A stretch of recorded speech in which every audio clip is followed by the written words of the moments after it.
What's up, guys? It's your girl M. So right now I'm going to be doing a story time on the time a fortune teller came up to me in Queens. And you guys are probably thinking like, girl, what? Now, you guys are probably thinking like, some of you guys may believe it and some of you guys may not believe fortune tellers, psychics, palm readers, all the 9 yards of psychics or whatever.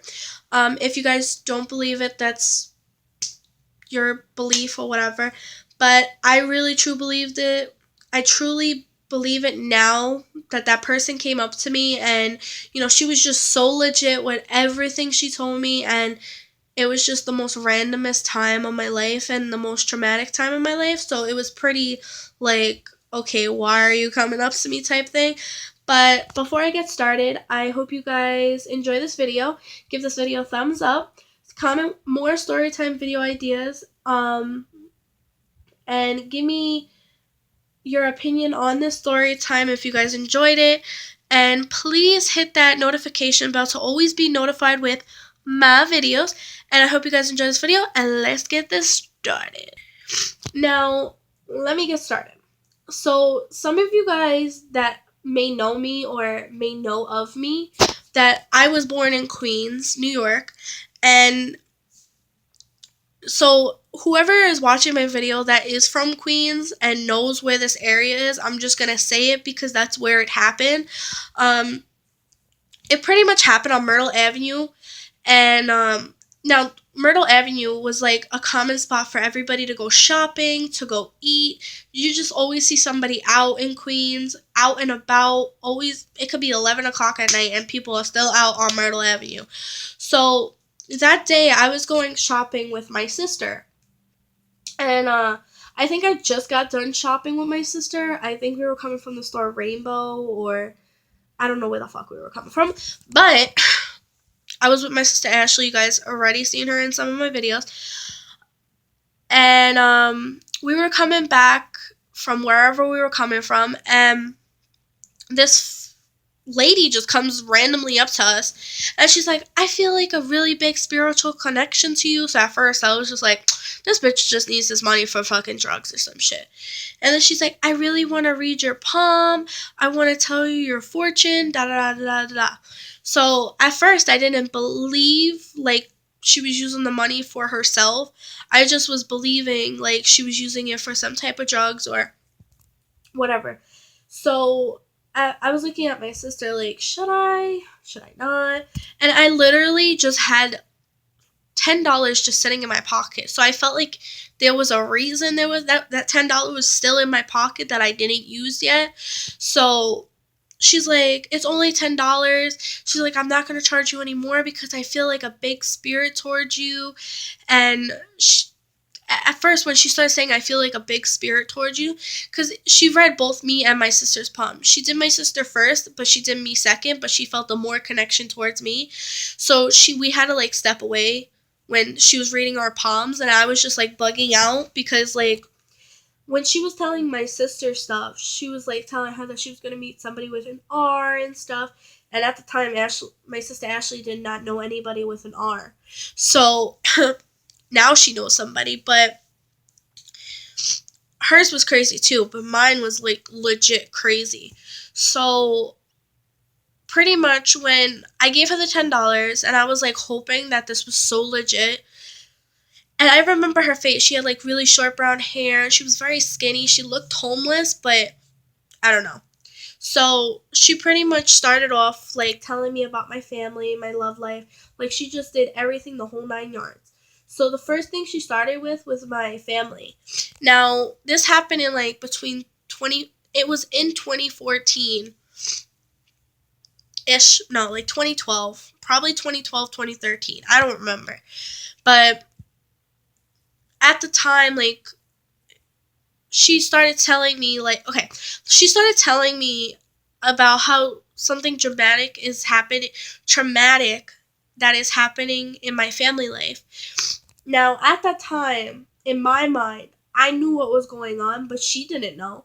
So at the time, my Aunt Patty, she was suffering from melanoma cancer. And I was just bugging out when she said that. Like, she was like, there's just somebody that's suffering and that, you know, needs to set their wings away. And I was just thinking, like, oh my God, no, no, no, no. Stop, stop, stop. So I was just, I felt like crying because I was very close to my Aunt Patty. And, you know, I just felt like crying because I don't like the thought of, like, you know, of death or anything. And when she mentioned my aunt suffering, and you know, she was just telling me that my whole family is gonna break apart and that things are gonna change in my family, that people are gonna start being separated and start, you know, fighting and all this crazy stuff. Now, um at the time, like, we weren't fighting or anything. We were actually getting closer because of what was happening. That was like the first death in our family, out of my aunts and uncles. So it was like really dramatic for my mom's sisters and my mom's brothers and the cousins and just everybody. It was very traumatic for everybody. So it was like, okay, now I started believing this woman. And she was like really, really young. Like, she was probably like in her mid-20s, mid-30s. So she was like really, really young. And she's like, she continued telling me about my family. And she's like, she's gonna stop suffering and she's gonna be happy where she's gonna be. And you just don't have to worry anymore and you don't have to stay numb and you should let out your emotions. Now, mind you, I am very, very, I'm a person to keep, like, I was trying to explain it and I like blurred out for a second. I'm a person to like bottle up my emotions. So I was trying to bottle up all the emotions I can during that time. So then she moved on. Yeah, I was bottling up my emotions. So when she said that, I was just like, girl, how you know all this? So, the next thing she started with was something that really, really bugged me out. Now it bugs me out. It still bugs me out. She started talking about my love life. And she said that my love life, that I'm gonna meet somebody with the initial M. Now, some of you guys may know my boyfriend Matthew starts with an M, so I met him in 2015, and she said that I'm gonna meet somebody in the month of December of 2015. Now, at the time, it was like 2012, 2013. So I was just like, this bitch is lying. Like, I'm not gonna meet somebody in 2015 of December. Sure enough, I met Matt in December of 2015. I met him the beginning of December, and we just started talking, and from there on out, that's when it all started with me and Matt. But she said that this person's gonna make you super duper happy, and that this person's gonna be the person that's gonna be your soulmate. This person's gonna be everything to you, and this person's never gonna hurt you. Now, mind you, this person is my first love. Like, he's not my first love because I had ex-boyfriends, but he's legit my first love, my first boyfriend, he was my realest boyfriend, pretty much, because I was in long distance relationships, and the other guy, he was just a douchebag. So yeah, so when she said that, and then she said that you guys are gonna build your future together, and then she started talking about kids. Now, at the time, I was like 12, 13, 14, and I was just like, okay, I'm not even thinking about kids. But she said that I'm gonna have 4 beautiful kids, 2 girls, 2 boys, and I was just like, that's always been my wish. 2 girls, 2 boys. So it was very traumatic to me when I heard that. So, and me and Matt I always tell Matt I want 4 kids, but it doesn't matter like what gender or anything. I just want 4 kids. And when I first met him, he was like, I want 4 kids too. So it's just very weird. And then she started talking about my health, how I'm going to lose all this weight, because at the time I felt like I was like this biggest girl, and I'm going to lose this weight in 2014, which I did. I lost a lot of weight in 2014, and that my happiness, and I'm going to be more energized and more wanting to do things and stuff like that. Like, I'm going to want to do more adventurous things.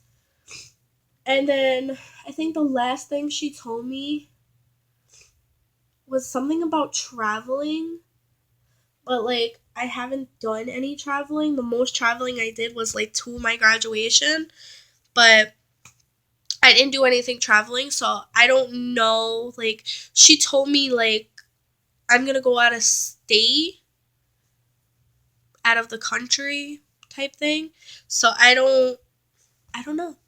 I don't know. So pretty much this is my story time on the time that I got stopped in Queens. Now, whoever is watching my video that is from Queens or New York in general, it is very, very odd for somebody to just come up to you and be like, "Can I tell your fortune for $10?" Like, and literally, I seen her walk out. Like, when she was done with both of us, she literally went to the deli and got herself a sandwich and soda and snacks and stuff. And I was just like, she must have been homeless. But she was like legit, like a palm reader, whatever she was. But every time I go to New York now, like I try to go down Myrtle to find her, but I've never seen her ever since that day.